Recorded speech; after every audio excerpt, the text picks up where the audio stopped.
ವಾಸುದೇವ, ಬೇಹುಗಾರರ ಸುಳಿವಿನಂತೆ ನಾವಿಲ್ಲಿಗೆ ಬಂದಿರುವೆವು. ಹೆಜ್ಜೆ ಗುರುತುಗಳು ಇಲ್ಲಿಗೆ ಕೊನೆಯಾಗಿವೆ.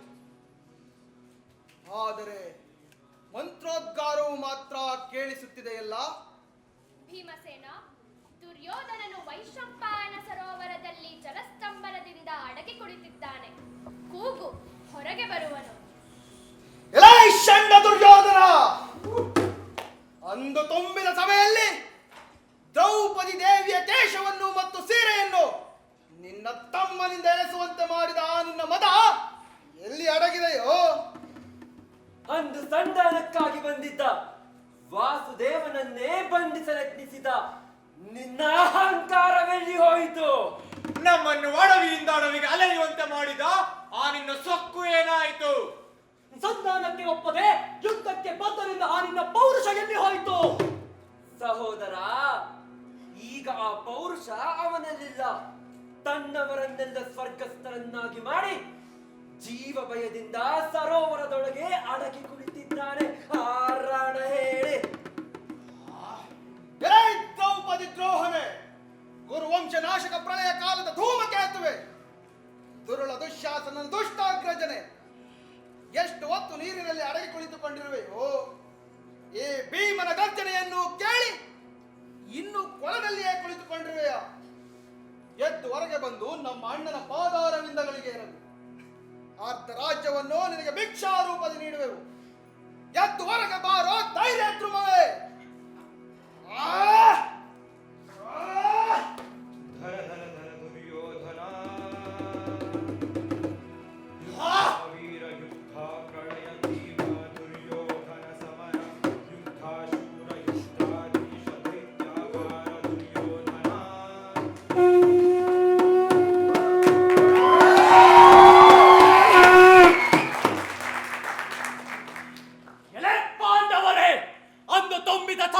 ದ್ರೌಪದಿಯ ಸೀರೆಯನ್ನೆಳೆವಾಗ ಎಲ್ಲಿತ್ತೋ ಈ ನಿಮ್ಮ ಪೌರುಷ?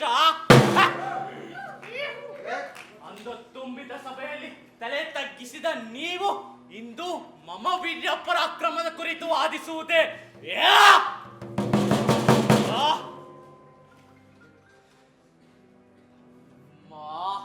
ಆ ವೀರ್ಯ ಪರಾಕ್ರಮದ ನನ್ನ ಕೋಪಾಗ್ನಿಯು ಜ್ವಾಲಾಮುಖಿಯಾಗಿ ಸಿಡಿಯದಂತೆ ತಡೆ ಹಿಡಿಯಲ್ ನಾನು ಜಲಸ್ತಂಭನಕ್ಕೆ ಕುಳಿತಿದ್ದೆ ಹೊರತು ನಿಮಗೆ ಹೆದರಿಯೋ ಬೆದರಿಯೋ ಅಲ್ಲ.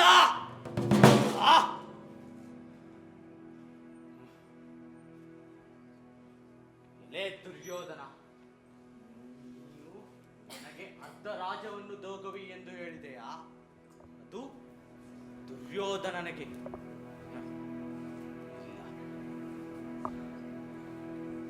ಯಾರೊಡನೆ ಯುದ್ಧ ಮಾಡಲಿ ಹೇಳಿ ನೀವು, ಅವರೊಡನೆ ನಾನು ಯುದ್ಧ ಮಾಡುವೆನೋ? ಸಾಕು ಸುಯೋಧನ, ಯಥಾ ಕಾಲಹರಣ ಮಾಡುವುದು ಬೇಡ. ನಿನಗೆ ಒಂದು ಕೊನೆಯ ಅವಕಾಶವನ್ನು ನೀಡುತ್ತೇನೆ. ನಮ್ಮಲ್ಲಿನ ಐವರಲ್ಲಿ ಯಾರಾದರೊಬ್ಬರೊಡನೆ ಯುದ್ಧ ಮಾಡಿ ನೀನು ಗೆಲ್ಲಬೇಕು. ಇದಕ್ಕೆ ನನ್ನ ಪಂದ್ಯ ಈ ಸಮಸ್ತ ಸಾಮ್ರಾಜ್ಯ, ಇದಕ್ಕೆ ನಿನ್ನ ಪಂದ್ಯ ಅಹಂಕಾರದಿಂದ ಕೊಬ್ಬಿರುವ ನಿನ್ನ ಸ್ವಾಭಿಮಾನ. ಸಿದ್ಧನೇ? ಯಾರೊಡನೆ ಯುದ್ಧ ಮಾಡಲಿ?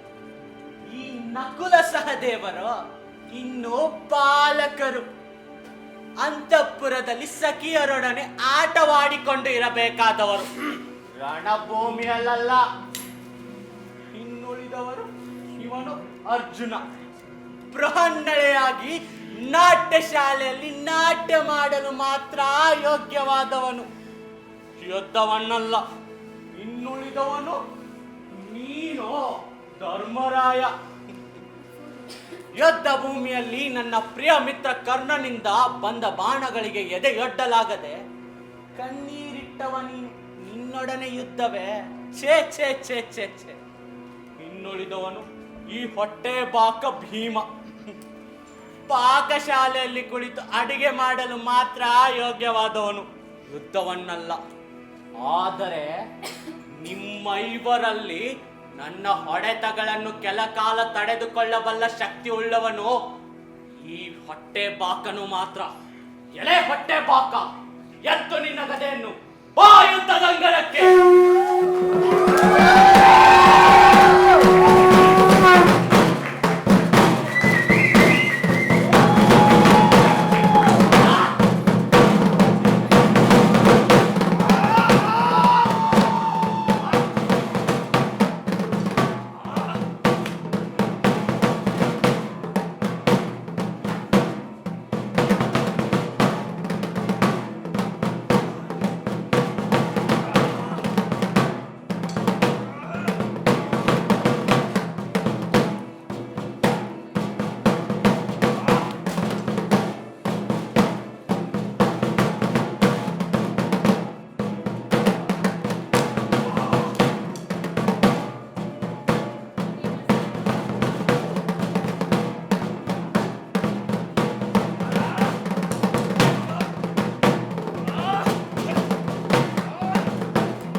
ಯಾವ ಶತ್ರುವನ್ನು ನಾನು ಬೆನ್ನ ಹಿಂದೆ ಘಾತಿಸುವುದಿಲ್ಲ. ಎತ್ತು ನಿನ್ನ ಗದೆಯನ್ನು, ಬಾ. ಎಲೆ ಹೊಟ್ಟೆ ಬಾಕ, ಎತ್ತು ಗದೆಯನ್ನು. ಆ ಆ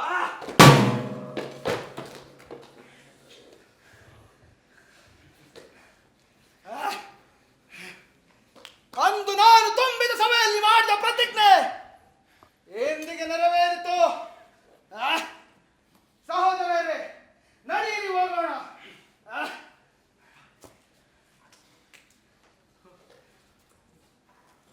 ವಾಸುದೇವ, ನೀನು ದೇವರು. ದುರ್ಯೋಧನ, ನಾನು ಧರ್ಮದ ರಕ್ಷಣೆಗಾಗಿ ಜನಿಸಿದವನು. ಧರ್ಮ ರಕ್ಷಣೆ, ಪರಿಪಾಲನೆ ನನ್ನ ಕರ್ತವ್ಯವಾಗಿದೆ. ಅದಕ್ಕೆ ನಾನು ನನ್ನ ಕರ್ತವ್ಯವನ್ನು ಮಾಡಿದೆ. ನೀನು ಧರ್ಮ ರಕ್ಷಣೆಗೆ ಅಧರ್ಮದ ಹಾದಿ ಹಿಡಿದರೆ ಅದು ನಿಜವಲ್ಲವೇ? ಆದರೆ ನಾವುಗಳು ಮಾಡಿದರೆ ತಪ್ಪು. ಇರಲಿ, ನಮ್ಮೆಲ್ಲರ ರಕ್ತದಿಂದ ಕೂಡಿದ ಈ ಸಾಮ್ರಾಜ್ಯವನ್ನು ಆ ಧರ್ಮರಾಯನಿಗೆ ಕೊಡು. ಹೋಗು ಹೋಗು ವಾಸುದೇವ, ಹೋಗು.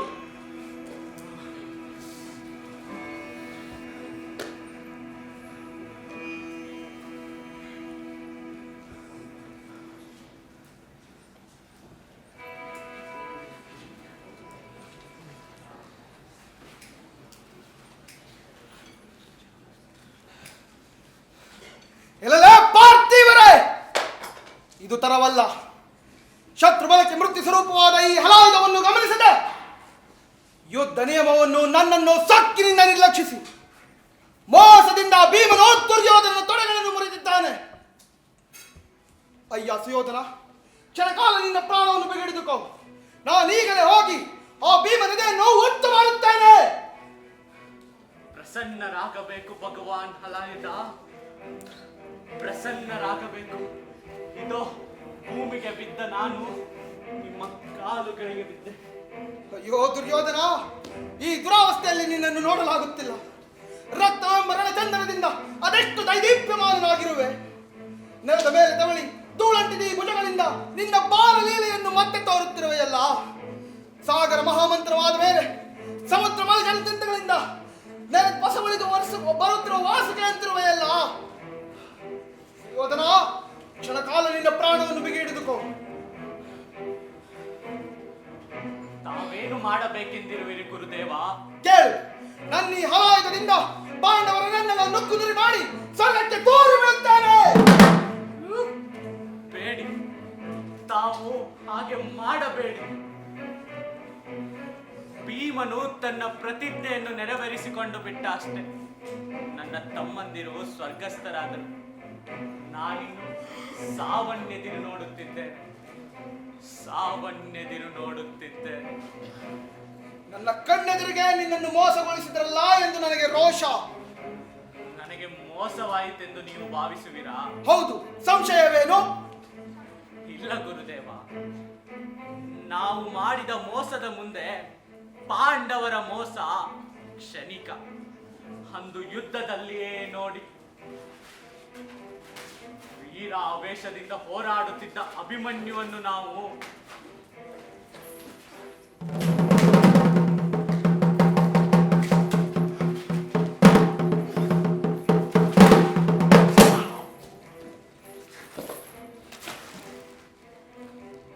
ಮೋಸದಿಂದ ಹೊಡೆದುರುಳಿಸಿದೆವಲ್ಲ. ಅಷ್ಟೇ ಅಲ್ಲ, ಭೀಮನಂತವನು ನನ್ನನ್ನು ಮೋಸದಿಂದ ಗೆದ್ದನೆಂದರೆ ನಾನು ಸೋತಂತಾಗಲಿಲ್ಲ.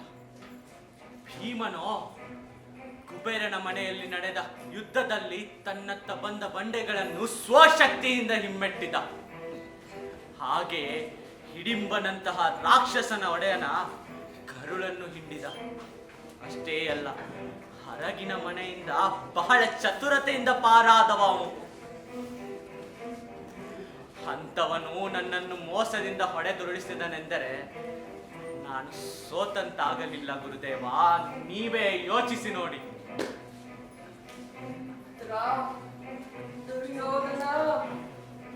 ಅಯ್ಯೋ, ಪೂಜ್ಯ ಧೃತರಾಷ್ಟ್ರ ಮತ್ತು ಗಾಂಧಾರಿಯನ್ನು ಕರೆದುಕೊಂಡು ದುರ್ಯೋಧನ ಪ್ರಿಯ ಪುತ್ರ ದುರ್ಜಯ ನಿತ್ತಲೇ ಬರುತ್ತಿದ್ದಾನೆ.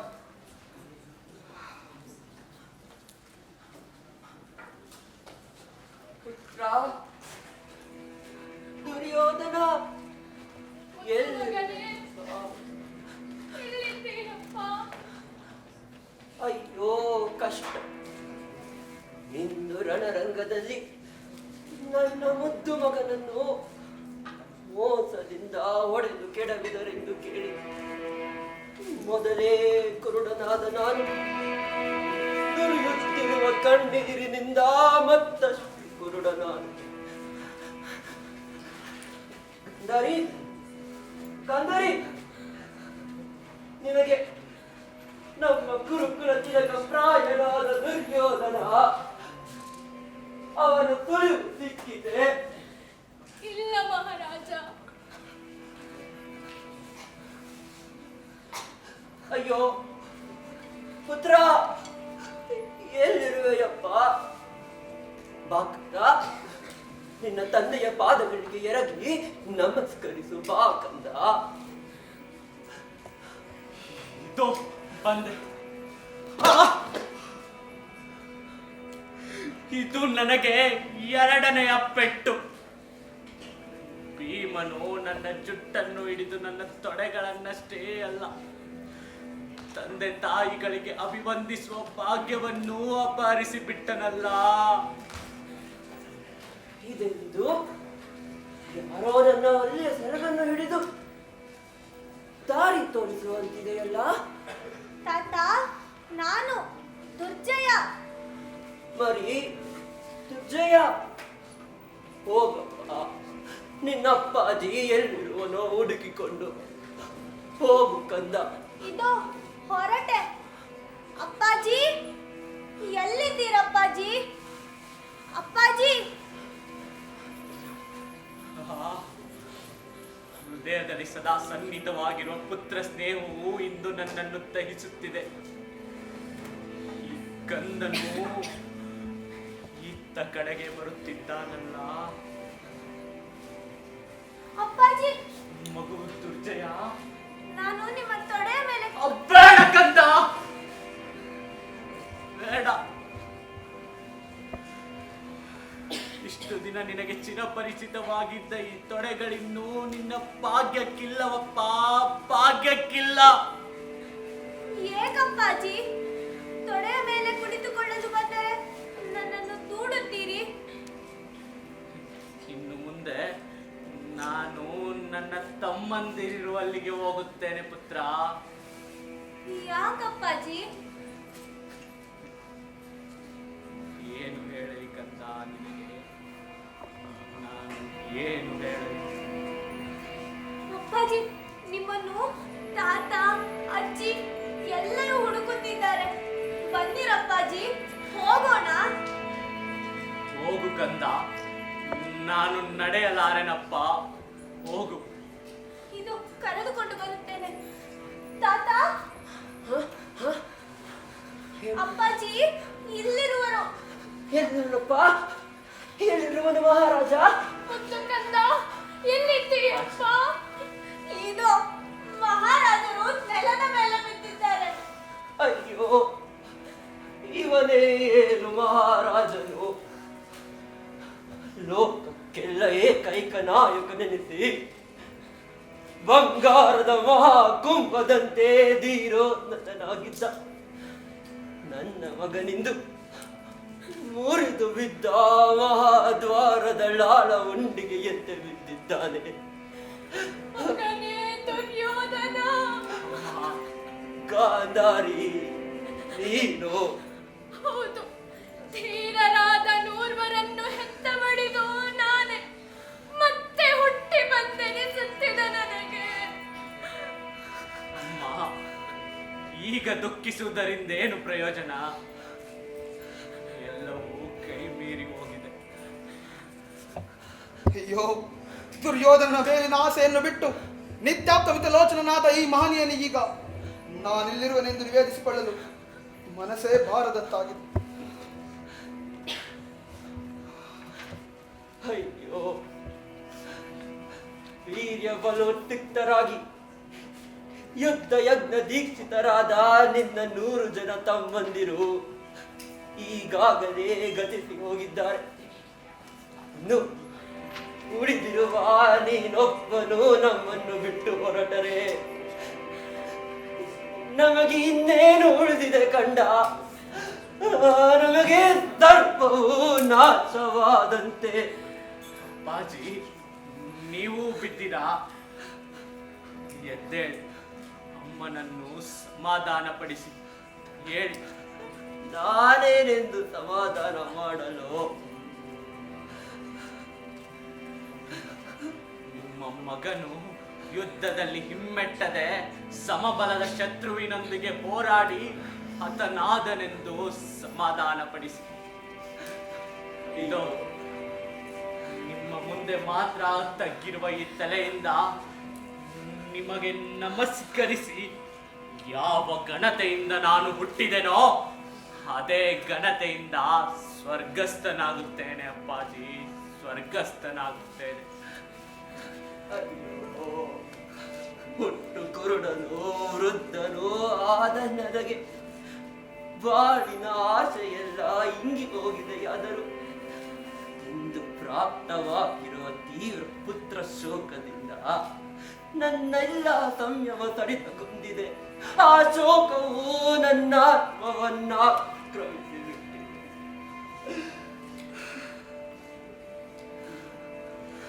ಸುಯೋಧನ,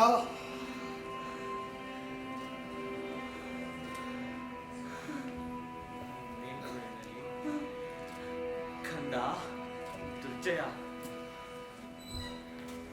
ನನಗೆ ಹೇಗೋ ಹಾಗೆ ಪಾಂಡವರಿಗೂ ವಿಧೇಯನಾಗಿರು. ಕುಂತಿ ಹಾಗೂ ಸುಭದ್ರೆಯರನ್ನು ನಿನ್ನ ತಾಯಿಗಳೆಂದು ತಿಳಿದು ಅವರ ಮಾತಿನಂತೆ ನಡೆದುಕೋ. ಹಾಗೆ ಧರ್ಮರಾಯನ ನಿಡಿದಾದ ತೋಳನ್ನು ಹಿಡಿದು ಅವನು ಹೇಳಿದಂತೆ ಕೇಳು. ಹಾಗೆ ನೀನು ಉಳಿದ ಪಾಂಡವರೊಡಗೂಡಿ ನನ್ನ ಹೆಸರನ್ನು ಹೇಳಿ ನನಗೆ ತಿಲಾಂಜಲಿಯನ್ನು ನೀಡಬೇಕು ಕಂದ, ತಿಲಾಂಜಲಿಯನ್ನು ನೀಡಬೇಕು. ವೈರತ್ವವು ಪಶ್ಚಾತ್ತಾಪವಾಗಿ ಪರಿಣಮಿಸಿತಲ್ಲ. ಇದೆಲ್ಲಿ ಅದು ಶಬ್ದ? ರಣದೊಂದುಬೆಗಳು ಮೊಳಗು ನಿಂತು ಮೂಕವಾದ ಕವಚ ಬಾಣ ಚಾಮರ ಶಸ್ತ್ರಗಳು ಚೆಲ್ಲಿರುವ ಯೋಧರು ಸೂತರು ಸತ್ತು ಬಿದ್ದಿರುವ ಈ ರಣಾಂಗಣದಲ್ಲಿ ಕಾಗೆಗಳ ಗುಂಪನ್ನು ತನ್ನ ತನಿಷ್ಠಾಕಾರದಿಂದ ಆಚರಿಸುವಂತೆ ಮಾಡಿದವನಾರು?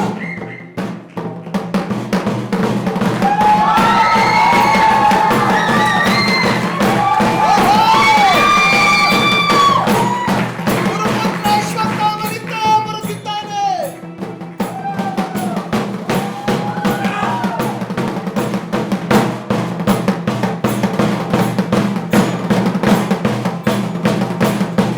ಆರಂಭದಲ್ಲಿ ಉಭಯ ಬಲ ಜಲದಿಗಳು ಸಂಧಿಸಿದಾಗ ನೆಗೆದ ಶಸ್ತ್ರಗಳೆಂಬ ಮೊಸಳೆಗಳಿಂದ ಕಡಿ ಹೊಡೆದ ದೇಹಗಳ ಮತ್ತು ಕೊನೆಯ ಸುರಳೆತ್ತ ಕಂಟಕತವಾದ ಪ್ರಾಣಗಳ ಸಮರಶ್ರೇಷ್ಠ ರಾಜ್ಯವೇ ಕೇಳಿ. ನೀವೆಲ್ಲ ಕಿವಿಗೊಟ್ಟು ಕೇಳಿ. ಟಕ್ಕಿಗಳಿಗಾಗಿ ತೊಡೆಗುರಿಸಿಕೊಂಡ ಕೌರವನು ನಾನಲ್ಲ. ಶಿಥಿಲವೂ ವಿಫಲವಾದ ಅಸ್ತ್ರಗಳನ್ನು ಹಿಡಿದ ಸೂತ ಪುತ್ರ ನಾನಲ್ಲ. ಆಯುಧವನ್ನು ಹಿಡಿದೆತ್ತಿ ಜಳಪಿಸಿ ರಭಸದಿಂದ ಬಂದಿ ರಣಾಂಗಣದಲ್ಲಿ ಏಕಾಂಗಿಯಾಗಿ ನಿಂತಿದ್ದೇನೆ. ನಾನು ದ್ರೋಣ ಪುತ್ರ ಅಶ್ವತ್ಥಾಮ.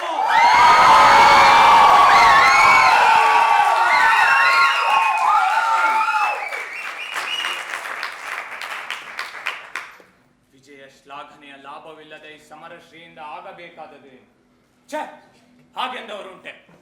ನನ್ನ ತಂದೆಗೆ ಉತ್ತರ ಕ್ರಿಯೆಗಳನ್ನು ಮಾಡಿ ಬರುವಷ್ಟರಲ್ಲಿಯೇ ಕುರುಕುಲ ತಿಲಕ ಪ್ರಾಯನಾದ ಕುರುರಾಜನು ಪಾಂಡವರಿಂದ ಮೋಸಕ್ಕೊಳಗಾದನಲ್ಲ. ಇದನ್ನು ಯಾರು ತಾನೇ ನಂಬಿಯಾರು? ರಥಗಳ ಮೇಲೆ, ಆನೆಗಳ ಮೇಲೆ, ಕುದುರೆಗಳ ಮೇಲೆ ಶಸ್ತ್ರಗಳನ್ನು ಹಿಡಿದು ಅಂಜಲಿ ಬದ್ಧರಾಗಿ ಉತ್ಕಂಠತೆಯಿಂದ ದುರ್ಯೋಧನನ ಆಜ್ಞೆಗಾಗಿ ಕಾಯುತ್ತಿದ್ದ 11 ಅಕ್ಷೋಹಿಣಿಯ ಸೇನೆ ರಾಜರಿದ್ದರು. ಪರಶುರಾಮನ ಹರಿತವಾದ ಬಾಣಗಳು ಭೇದಿಸಲಾರದ ಕವಚವನ್ನು ತೊಟ್ಟ ಭೀಷ್ಮಾಚಾರ್ಯರಿದ್ದರು. ಪಾಂಡುತನೆಯ ಸಹಿತವಾಗಿ ಚಿತ್ತಾದ ಚಿತ್ರಪಟವನ್ನು ಎತ್ತಿ ಬೀಸಾಡುವಂತೆ ನನ್ನ ಶಸ್ತ್ರ ಚಂದಾನದಿಂದ ಚಿಮ್ಮಿ ಬಿಡುತ್ತೇನೆ. ಬೇಡಿ, ತಾವು ಹಾಗೆ ಮಾಡಬೇಡಿ. ನನ್ನ ತಮ್ಮಂದಿರೆಲ್ಲರೂ ಸ್ವರ್ಗಸ್ಥರಾದರು. ಭೀಷ್ಮಾಚಾರ್ಯರ ದೇಹಪಾತವಾಯಿತು. ಇನ್ನು ಯುದ್ಧದಿಂದ ಪ್ರಯೋಜನವಿಲ್ಲ. ಆ ಬಿಲ್ಲನ್ನು ಬಿಸಾಡಿ. ಅಯ್ಯ ಕುರುರಾಜ, ಆ ಭೀಮನ ಗದಾಘಾತದಿಂದ ನಿನ್ನ ತೊಡೆಗಳ ಜೊತೆ ದರ್ಪವೂ ಮುರಿದು ಬಿಟ್ಟೆ. ರಾಜನಿಗೆ ಅಭಿಮಾನವೇ ಶರೀರ. ಆ ಅಭಿಮಾನಕ್ಕಾಗಿಯೇ ನಾನು ಯುದ್ಧವನ್ನು ಕೈಗೊಂಡಿದ್ದು. ಅಲ್ಲ, ಪಗಡೆಯಾಟದಲ್ಲಿ ಸೋತ ಒಂದು ನೆಪಕ್ಕಾಗಿ ಆ ಪಾಂಡವರನ್ನು ವನ್ಯ ಮೃಗಗಳೊಡನೆ ಕಾಡಿನಲ್ಲಿ ತಿರುಗಾಡಿಸಿದೆವು. ಅಷ್ಟೇ ಅಲ್ಲ, ತುಂಬಿದ ಸಭೆಯಲ್ಲಿ ದ್ರೌಪದಿಯ ಮುಂದಳೆ ಹಿಡಿದು ಸೀರೆಯನ್ನು ಎಳೆದಾಡಿದೆವು. ಅದೆಲ್ಲದರ ಮುಂದೆ ನನ್ನ ದರ್ಪವು ಮುರಿದು ಬಿಟ್ಟೆಂಬ ಮಾತು ಅತ್ಯಲ್ಪವಲ್ಲವೇ ಗುರುಪುತ್ರ, ಅತ್ಯಲ್ಪವಲ್ಲವೇ? ಇವನಾ ಕಂಡ ದುರ್ಯೋಧನನಲ್ಲ, ಇವನಾ ಕಂಡ ಕುರುರಾಜನಲ್ಲ, ಇವನಾ ಕಂಡ ಕೌರವೇಂದ್ರನಲ್ಲ, ಇವನಾ ಕಂಡ ಮಿತ್ರನಲ್ಲ.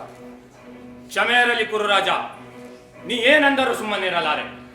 ಪ್ರತಿಜ್ಞೆ ಮಾಡಿಬಿಟ್ಟಿದ್ದೇನೆ. ನನ್ನಾಣೆ, ನಿನ್ನಾಣೆ, ವೀರ ಸ್ವರ್ಗದಾಣೆ ಇಟ್ಟು ಹೇಳುತ್ತೇನೆ ಕೇಳು. ಈರುಳುಗಾಳಗವನ್ನು ಮಾಡಿ ಪಾಂಡವರನ್ನು ಸುಟ್ಟು ಬೂದಿ ಮಾಡುತ್ತೇನೆ. ಗುರುಪುತ್ರನೆಂದ ಮೇಲೆ ತಪ್ಪದು. ಕುಮಾರ ದುರ್ಜಯ, ಇಲ್ಲಿ ಬಾ. ಅಭಿಷೇಕವಿಲ್ಲದಿದ್ದರೇನಂತೆ? ಬ್ರಾಹ್ಮಣನಾದ ನಾನು ನನ್ನ ವಾಕ್ಯ ಬಲದಿಂದ ನಿನ್ನ ತಂದೆಯು ಸಂಪಾದಿಸಿದ ಈ ಸಮಸ್ತ ಸಾಮ್ರಾಜ್ಯಕ್ಕೆ ಸಾಮ್ರಾಟನಾಗಿ ಮಾಡುತ್ತೇನೆ. ಆಹಾ, ನನ್ನ ಹೃದಯದಾಸೆ ನೆರವೇರಿತು. ಇನ್ನು ನನ್ನ ಪ್ರಾಣ ಹೋಗುವಂತಿದೆ. ಅದು ಪೂಜ್ಯ ಪಿತಾಮಹರಾದ ಶಂತನು ಹಾಗೂ ಮುಂತಾದವರು.